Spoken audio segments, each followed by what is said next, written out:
Welcome student. তোমাদের মনে আছে আমরা আলোচনা করছিলাম তোমাদের দ্রবণ অধ্যায়, অর্থাৎ ক্লাস 12-এর দ্বিতীয় অধ্যায়। এর আগে আমরা দুটো ক্লাস করে এসেছি, যেখানে দ্রবণের গাঢ়ত্ব নিয়ে আলোচনা করা হয়েছিল। এর আগের ক্লাসে তোমাদের মনে আছে আমরা দ্রবণের গাঢ়ত্বের যে টার্ম অর্থাৎ মোলারিটি সম্পর্কে খুব বিস্তারিত আলোচনা করেছি। তো আজকে দেখো আমরা আলোচনা করব নর্মালিটি বা নর্মাল মাত্রা। এই মোলারিটিটা যখন শিখে গেছো দেখবে এবার সবগুলো নর্মালিটিও খুব সহজে তোমরা বুঝতে পারবে। আগে সংজ্ঞাটা দেখে নাও।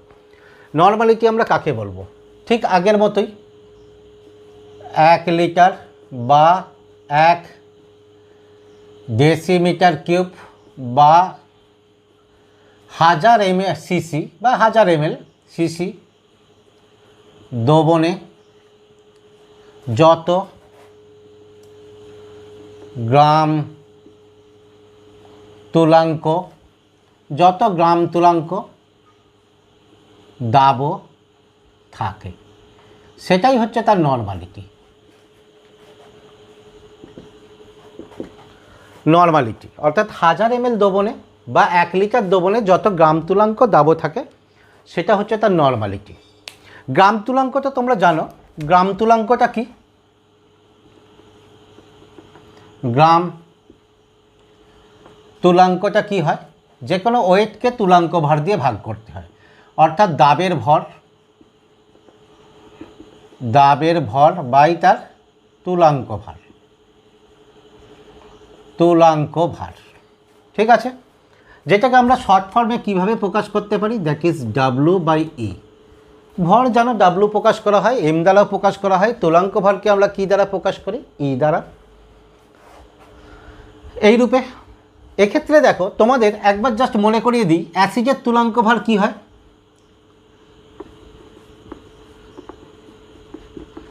অ্যাসিডের তুলাঙ্ক ভর ইকুইভ্যালেন্ট ওয়েট সমান আমরা কি জানি? যে অ্যাসিডের মোল আণবিক ভর অর্থাৎ অ্যাসিডের আণবিক ভর বাই কি হচ্ছে তার ক্ষারগ্রাহিতা। ক্ষারের তুলাঙ্ক ভর কি হয়?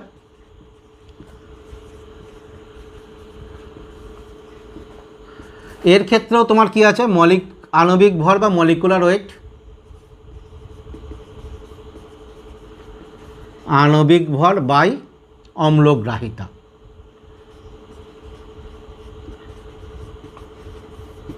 অর্থাৎ কতগুলো প্রতিস্থাপনযোগ্য বা বিয়োজনযোগ্য OH আয়ন আছে।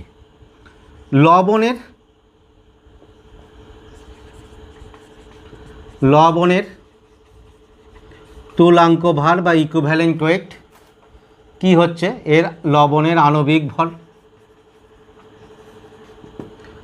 বাই ক্যাটায়ন অর অ্যানায়ন, যে কোনো ক্যাটায়ন অর অ্যানায়নের মোট যোজ্যতা। ক্যাটায়ন অর অ্যানায়নের মোট যোজ্যতা। এটা তোমরা ক্লাস 11-এ শিখে এসছো, জাস্ট তোমাদের একবার মনে করিয়ে দিলাম যাতে সহজে মনে পড়ে যায়। ঠিক আছে, তুলাঙ্ক ভরগুলো আমরা যখন যেগুলো প্রবলেম করতে দিকে পাবো সেগুলো নির্ণয় করব। তাহলে দেখো এখানে নর্মালিটিকে আমরা কি দ্বারা প্রকাশ করি? নর্মালিটিকে ক্যাপিটাল N, আগেই তোমাদের বলা হয়েছে ক্যাপিটাল N দ্বারা প্রকাশ করা হয়। তাহলে নর্মালিটি সমান কি হবে? নর্মালিটি দেখো 1 লিটার দ্রবণে বা 1000 সিসি দ্রবণে কত গ্রাম তুলাঙ্ক আছে। তাহলে গ্রাম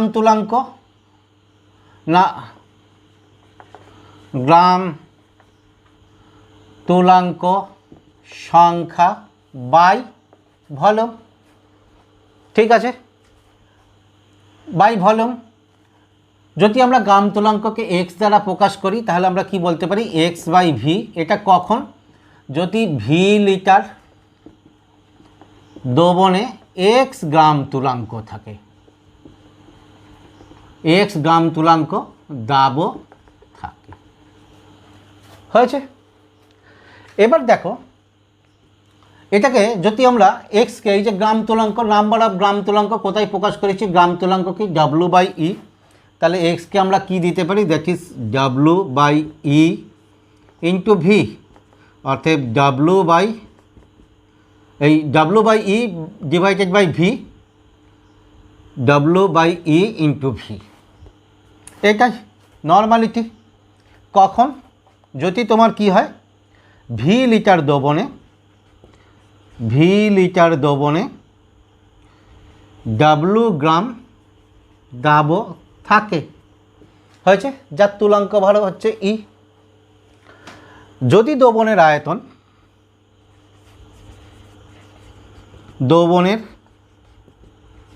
আয়তন মিলিলিটার এককে, ml এককে হলে, ml এককে থাকলে, তাহলে নর্মালিটি কি হবে, নর্মালিটি কখন, যদি VmL দবনে W গ্রাম দাব থাকে, VmL দবনে W গ্রাম দাব থাকে, তাহলে নর্মালিটি কি হবে দেখো, এইটা একই নাম্বার অফ গ্রাম মোল, এই number of gram equivalent wait অর্থাৎ W/E এখান থেকে ইন্টু ভি, এই ভিটা কি, এই ডিভাইডেড বাই ভি, এই ভিটা কি আয়তনে ছিল, লিটার আয়তনে। এখানে দেখো দিয়েছে কি ml আয়তনে, তাহলে আমরা কি বলতে পারি এখানে, দ্যাট ইজ VmL সমান কি V/1000 লিটার, তাহলে V/1000 এত লিটার সমান কি হবে, W into 1000/E into V. এটাই হচ্ছে তোমার মোলারিটির টার্ম, নর্মালিটির টার্ম। তাহলে নর্মালিটি কি হচ্ছে, এইখানে তো আমরা কি পেয়েছি, যদি লিটার এককে থাকে এইটা, আর যদি দবনের আয়তন ml এককে থাকে তাহলে তোমার কি হবে এইটা, যা শুধু 1000 দিয়ে মাল্টিপ্ল করে দিতে হবে। বোঝা গেছে? এবার দেখো, যদি আগের মতো সেই ডেনসিটি দিয়ে দিত, দেখো মোলারিটিতে তোমাদের যেমন আলোচনা করেছিলাম, সেই ডেনসিটি বা শতকরা পরিমাণ দিয়ে দিলে সেখান থেকে আমরা মোলারিটি নির্ণয় করছিলাম, ঠিক একইভাবে আমরা নর্মালিটিও নির্ণয় করতে পারবো। যদি ধরে নিই যে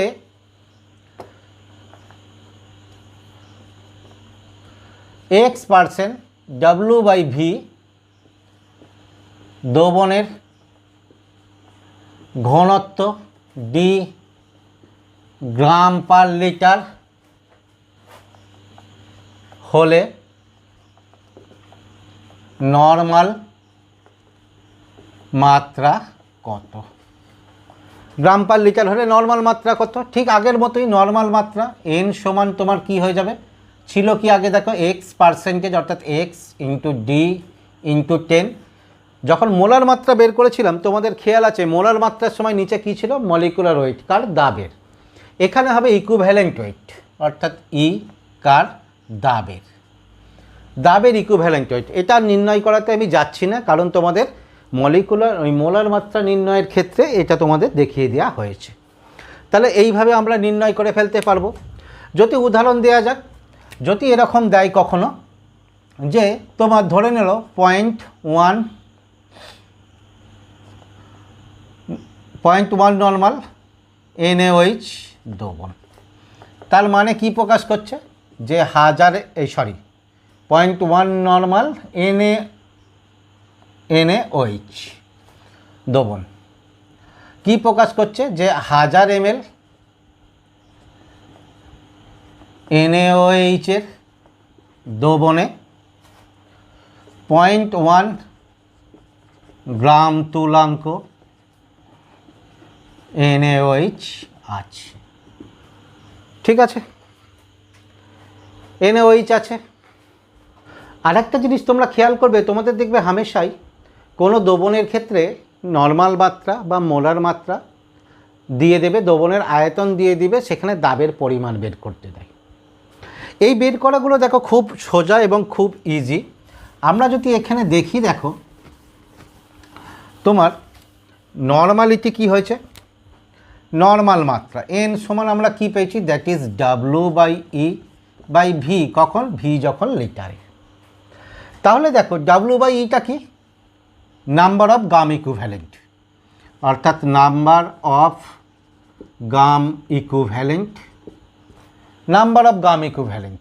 তাহলে দেখো W/E সমান কি পাচ্ছি, বা হ্যাঁ ঠিক আছে, V/N, অর্থাৎ ভলিউমকে তো আমার কী হচ্ছে, নর্মাল মাত্রা দিয়ে গুণ করে দিলে আমরা কী পাবে, নাম্বার অফ গাম ইকুইভ্যালেন্ট পেয়ে যাব। এখান থেকে দেখো তো তোমাদের W সমান কী দিচ্ছে, W সমান V/N/E, ইটাকে এদিকে নিয়ে চলে যাচ্ছি। এটা কি, ডাব্লুটা কি, দাবের পরিমাণ, তাহলে এটার একক কী এসে যাবে, গ্রামে। যদি দাবের পরিমাণ, কোনো দ্রবণে দাবের পরিমাণ বের করতে দেয়, তাহলে আমরা এই ইকুয়েশন দিয়ে সহজেই করে দিতে পারবো। একটা যদি উদাহরণ দিই, দেখো 2 লিটার 0.1 নর্মাল NaCl দ্রবণে NaCl এর পরিমাণ গ্রাম এককে কত। তাহলে এখানে দেখো 2 লিটার 0.1, 2 লিটার 0.1 নর্মাল NaCl দ্রবণ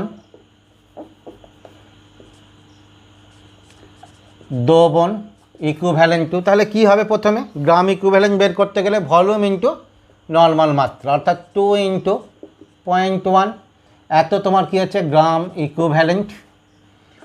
গ্রাম ইকুইভ্যালেন্টকে দেখো ইকুইভ্যালেন্ট ওয়েট দ্বারা গুণ করে দিলেই কী পাচ্ছি, গ্রাম, অর্থাৎ 2 × 0.1 ইন্টু NaCl এর ইকুইভ্যালেন্ট ওয়েট কত, 58.5 এত গ্রাম। তাহলে কত হচ্ছে দেখো,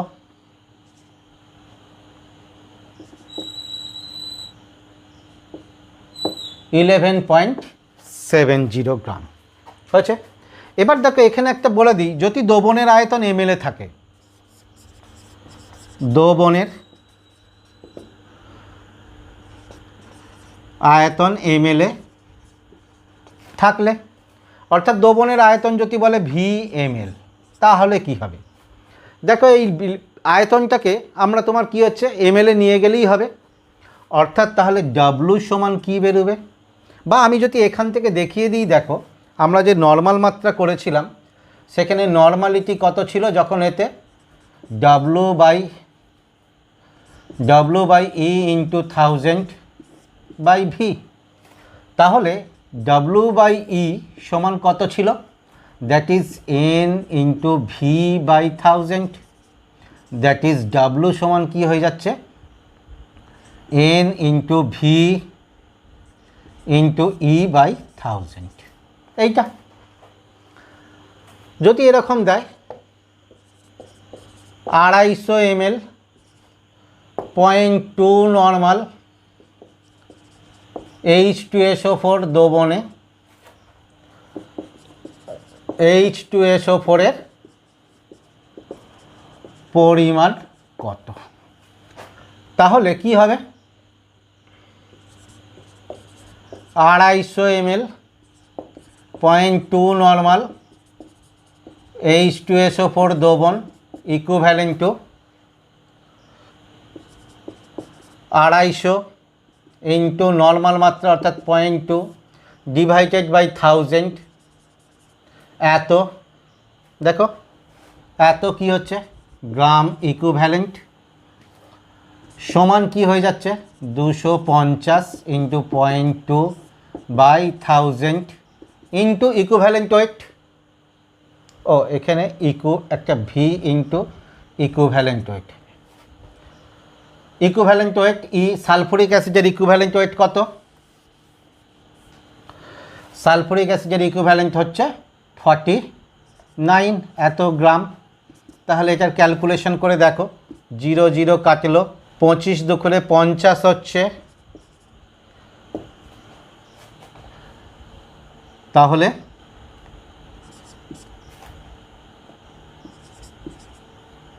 2.45 গ্রাম। এইটা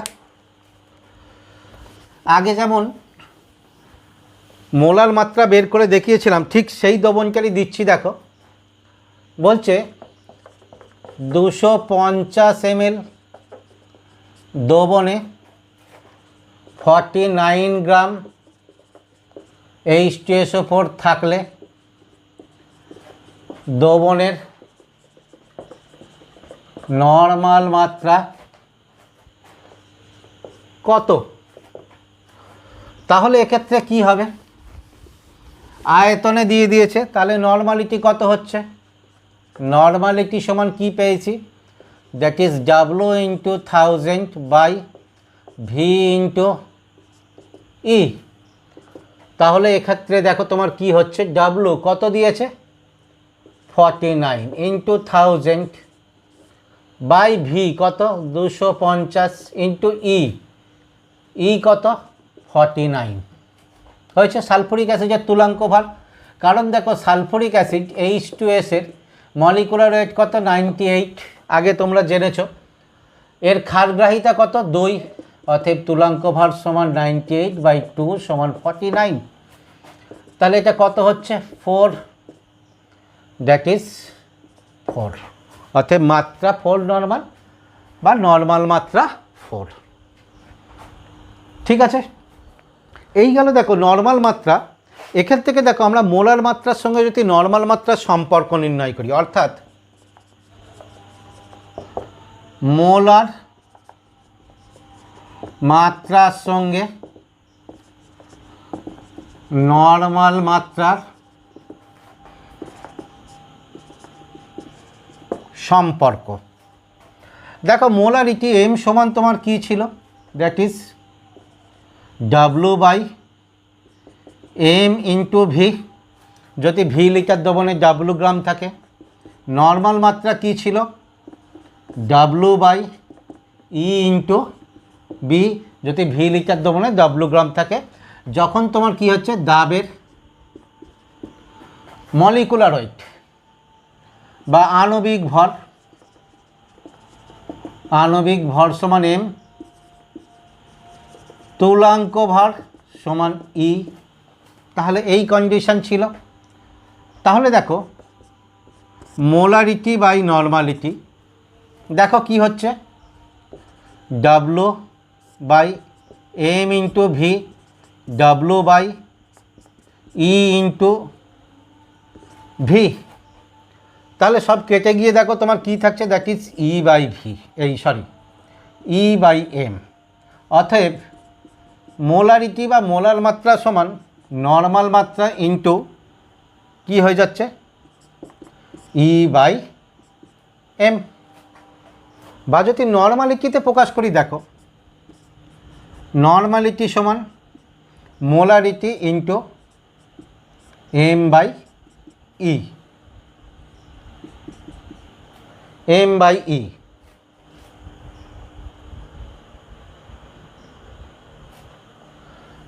তাহলে এইটাই হচ্ছে নর্মালিটি এবং মোলারিটির সম্পর্ক। এখানে দেখো কোনো দাবের ক্ষেত্রে যদি কোনো দাবের তুলাঙ্ক ভার সমান মলিকুলার ওয়েট হয়, যেমন ধরো এক ক্ষারীয় অ্যাসিড, এই এক ক্ষারীয় অ্যাসিড HCl, এক আম্লিক ক্ষার NaOH, এক তুলাঙ্ক ক্যাটায়ন অ্যানায়ন যুক্ত লবণ NaCl, এদের ক্ষেত্রে এই কন্ডিশন হয়। তাহলে তাদের ক্ষেত্রে তোমার কি হবে? তোমার নর্মাল মাত্রা সমান মোলার মাত্রা হয়েছে। এদের ক্ষেত্রে দেখো নর্মালিটিকে যদি আমরা সেই মোলারিটির মতো দ্রবণের গাঢ়ত্ব পরিবর্তন করি, অর্থাৎ তোমার V1 ml N1 নর্মাল দ্রবণে H2 যোগ করে যদি V2 ml আয়তন হয়, তাহলে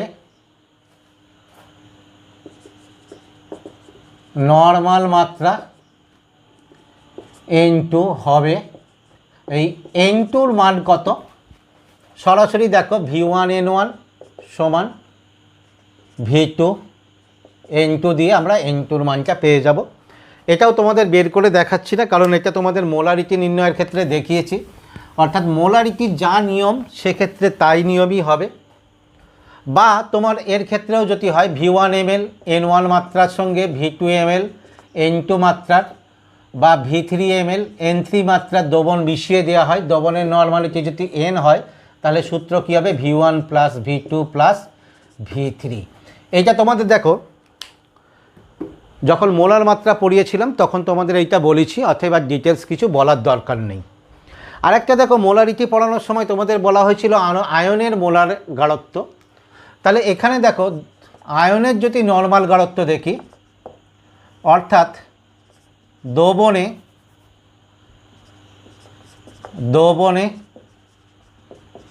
আয়নের নর্মাল মাত্রা কি হবে, একদম সরাসরি দ্রবণের নর্মাল মাত্রা এর সঙ্গে সমান হবে, যেটা মোলারিটিতে ছিল না। যেমন ধরো 0.1 নর্মাল H2SO4 দ্রবণে H প্লাসের গাঢ়ত্ব কি হবে, ওই 0.1 নর্মালই হবে। যেটা দেখবে যখন মোলার মাত্রা তোমাদের করিয়েছিলাম সেখানে দেখবে আয়নের মাত্রা কিছু কিছু ক্ষেত্রে চেঞ্জ হচ্ছিল অণুতে উপস্থিত ওই আয়নের সংখ্যার উপরে নির্ভর করে। ঠিক আছে, এবার দেখো এই মোলার মাত্রা ব্যবহার করার কিছু সুবিধা অসুবিধা আছে। সুবিধা কি আছে, দেখবে যখন পদার্থগুলো রাসায়নিক বিক্রিয়া করে তখন তোমার কি হচ্ছে, তারা তুলাঙ্ক অনুপাতে পরস্পরের সঙ্গে রাসায়নিক বিক্রিয়া করে, ফলে এই জারণ বিজারণ বা অ্যাসিড ক্ষারের প্রশমনের ক্ষেত্রে এই মাত্রা নির্ণয় করায় নর্মালিটিতে খুব সোজা। কিন্তু এক্ষেত্রে নর্মাল মাত্রা ব্যবহারের অসুবিধাও কিছু আছে। প্রথম অসুবিধা কি হচ্ছে, এই নর্মালিটি কি বললাম 1 লিটার দ্রবণে, অর্থাৎ দ্রবণের আয়তনের উপর নির্ভরশীল। আয়তনের উপর নির্ভরশীল হওয়ার জন্য এর ক্ষেত্রে তাহলে তোমার কী হবে, উষ্ণতা পরিবর্তন করলে এর ক্ষেত্রে মাত্রা পরিবর্তন হয়। এছাড়াও তোমরা দেখো জারণ বিজারণে পড়ে এসছো, এখানে কি দেখলে যে এটা তুলাঙ্ক ভারের উপর নির্ভরশীল। আর তোমরা কি জেনে এসছো, কোনো কোনো পদার্থের, বিশেষ কিছু কিছু পদার্থের তুলাঙ্ক ভার তার রাসায়নিক বিক্রিয়ার উপর নির্ভর করে, অর্থাৎ সব ক্ষেত্রে তুলাঙ্ক ভার সমান হয় না। ফলে তুলাঙ্ক ভার সমান না হলেও একই পরিমাণ দাবও উপস্থিত থেকে বিভিন্ন দ্রবণের নর্মাল মাত্রা রাসায়নিক বিক্রিয়ার উপর নির্ভর করে বিভিন্ন হতে পারে। তাহলে এই গেল দেখো আমাদের নর্মাল মাত্রা বা নর্মালিটি। তাহলে এবার দেখো আমরা কি আলোচনা করব, মোলালিটি, যাকে আমরা কি হয় এম দ্বারা, ছোট, তোমাদের আগে বলা হয়েছে ছোট এম দ্বারা প্রকাশ করা হয়। হয়েছে?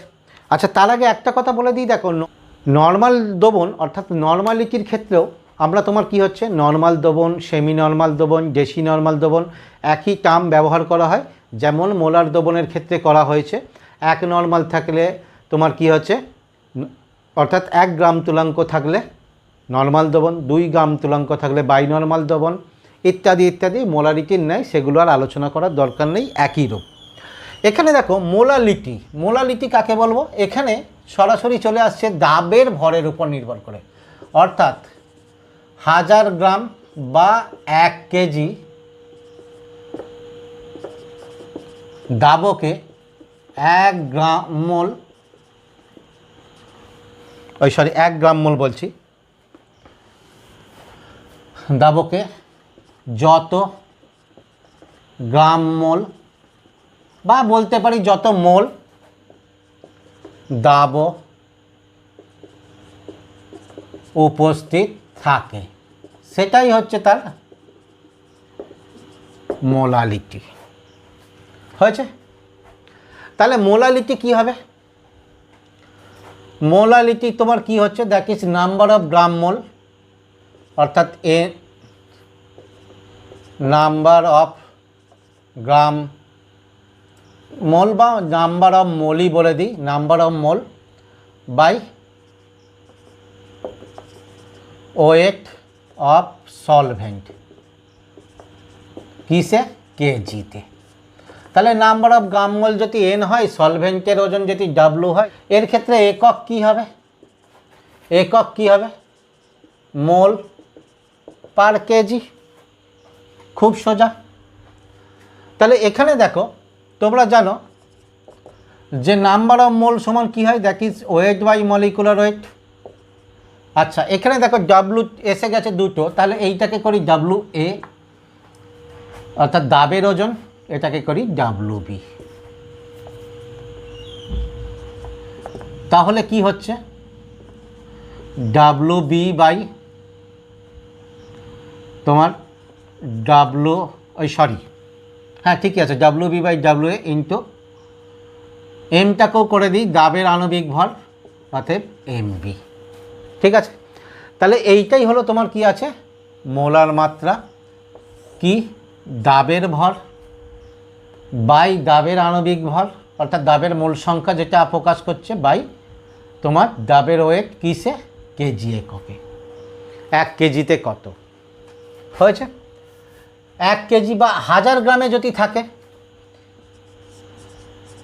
দাবের ভর গ্রাম এককে প্রকাশ করলে, তাহলে ডাব্লু গ্রাম দাবকে, আচ্ছা ডাব্লু আগের মতোই, ডাব্লু এ গ্রাম দাবকে ডাব্লু বি গ্রাম দাব উপস্থিত থাকলে, সেখানে আমরা তাহলে কি বলতে পারি, দ্যাট ইজ মোলারিটি সমান, এখান থেকে আনো W B by M B, এটা গেল দাবের ব্যাপার, বাই দাবকের ভর কিসে, কেজিতে। তাহলে W A gram equal to তোমার কি লিখতে পারি, that is W A by 1000 এত কেজি, তাহলে ডাব্লু এ বাই 1000 এত কেজি ইকুয়াল টু, তাহলে কি হচ্ছে, W B into 1000 by W A into M B. এটাই হচ্ছে তোমার কি আছে, মোলার মাত্রা যদি দাবকের ভর তোমার কি হয়, গ্রামে দিয়ে দেয়। এখানে দেখো প্রতিটাই তোমার কি আছে, ওজন সংক্রান্ত রাশি, যা আছে সবগুলোই তোমার কি আছে, ভর সংক্রান্ত রাশি। সেই জন্য এই ক্ষেত্রে মোলাল মাত্রা বা মোলালিটি তোমার কি হয়, কখনোই উষ্ণতার উপর নির্ভর করে না। হয়েছে, এইটাকে কিন্তু ভালো করে মনে রাখবে, এই ভরটা কার, সরাসরি কি আছে, দ্রবণের নয়, তোমার কি আছে, দাবকের ভর। যদি কখনো এরকম দিয়ে দেয় যে ডাব্লু গ্রাম দ্রবণে, যদি তোমাকে দ্রবণে দিয়ে দেয় ডাব্লু বি গ্রাম, যার মলিকুলার মাস এমবি, দাবও আছে, তাহলে সেখানে দেখো, তাহলে এর মোলার মাত্রা কি করে হবে, ডাব্লু গ্রাম দ্রবণে দিয়েছে, তাহলে দাবক কত আছে, দ্যাট ইজ দাবক ডাব্লু এ ইকুয়াল টু কত হবে, এটাই দাবক। তাহলে মোলার মাত্রা কি হবে দেখো, আগের মতো করে দাও, ও গ্রাম এককে করছি, তাহলে এইটা that is W B into 1000 by তোমার কত হচ্ছে, ডাব্লু বাই ডাব্লু বি যেটা বেরোবে ইন্টু এমবি। ঠিক আছে, মোলার মাত্রা এটা খুব সোজা ব্যাপার। তাহলে এক্ষেত্রে আর কোনো সমস্যা নেই। আচ্ছা একটা দুটো প্রবলেম দেখিয়ে দিই, দেখো একটা প্রবলেম দেখে নাও, নাও 1 লিটার দ্রবণে 392 গ্রাম H2SO4 আছে, দ্রবণের গাঢ়ত্ব 1.2 গ্রাম পার ml। তাহলে কি কি নির্ণয় করতে হবে, একে নর্মালিটি, দুয়ে মোলারিটি, 3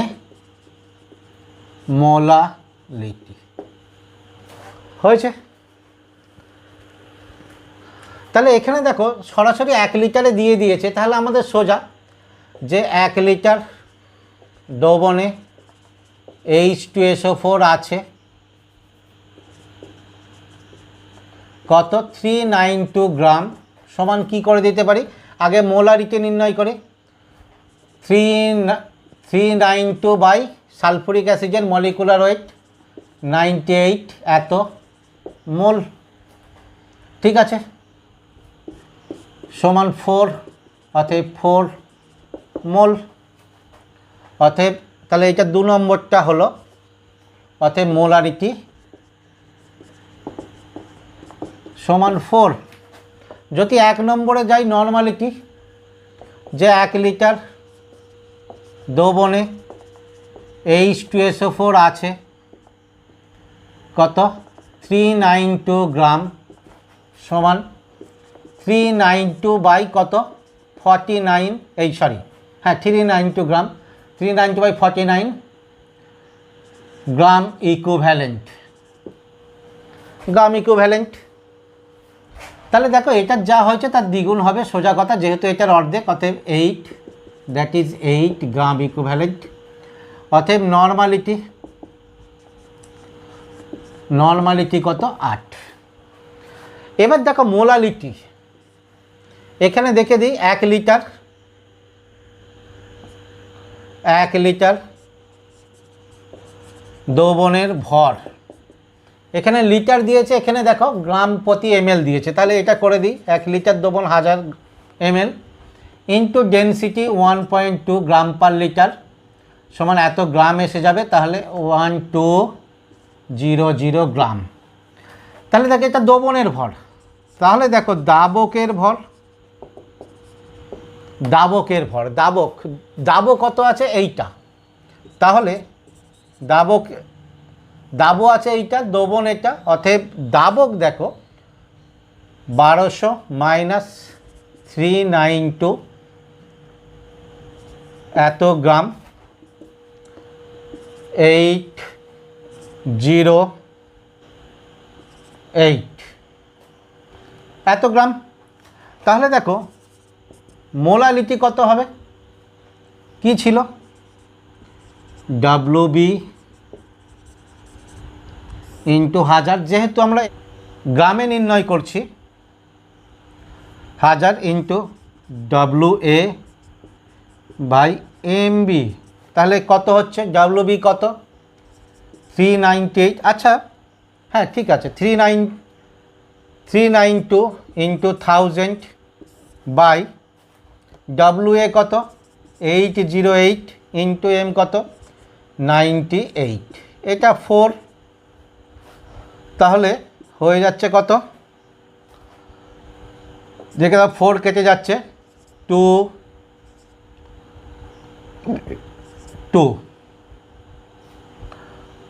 এত, অর্থাৎ 1000 বাই 202 ইকুয়াল টু আসে প্রায় 4.95 এত মোলার, ঠিক আছে। তাহলে এইভাবে আমরা তোমার কি আছে মোলার মাত্রা বের করে দিতে পারবো। এরপরে দেখো আমাদের আরেকটা জিনিস জানতে হবে, মোল ফ্র্যাকশন বা মোল ভগ্নাংশ। এবার দেখো আমরা আলোচনা করব মোল ভগ্নাংশ, যাকে আমরা তোমার কি জিটা দ্বারা প্রকাশ করি। এখানে দেখো মোল ভগ্নাংশটা কি, এটা প্রধানত ইউজ করা হয় যখন মিশ্রণে অধিক বেশি সংখ্যক অর্থাৎ 2 এর বেশি তোমার কি আছে উপাদান আছে, তার ক্ষেত্রে ব্যবহার করার জন্যই এটা অধিক প্রচলিত। কিন্তু এটা 2টি উপাদান আছে এরকম দ্রবণের ক্ষেত্রেও ব্যবহার করা হয়, সেক্ষেত্রে কোনো অসুবিধা নেই, ঠিক আছে। যেহেতু 2 এর অধিক দাবও যদি থাকে বা 1 এর অধিক যদি দাবও থাকে, সেক্ষেত্রে নর্মাল মাত্রা বা মোলার মাত্রা নির্ণয় করাটা সেভাবে সম্ভব নয়, তাই এদের ক্ষেত্রে তোমার কি আছে মোল ভগ্নাংশ আমরা ব্যবহার করি। কিন্তু এটা কি বললাম, একটা দাবও আছে এরকম দ্রবণের ক্ষেত্রেও ব্যবহার করা হয়। মোল ভগ্নাংশ আমরা কাকে বলতে পারি, বলছে মিশ্রণে বা দ্রবণে মিশ্রণে কোনো উপাদান মিশ্রণের মোট মোল সংখ্যার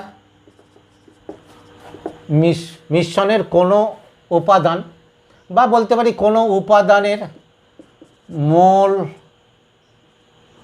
সংখ্যা মিশ্রণের মোট মোল সংখ্যার কত অংশ, বা একদম একে সহজভাবে দেখো যদি আমরা মোল ভগ্নাংশ বলি, মোল ভগ্নাংশ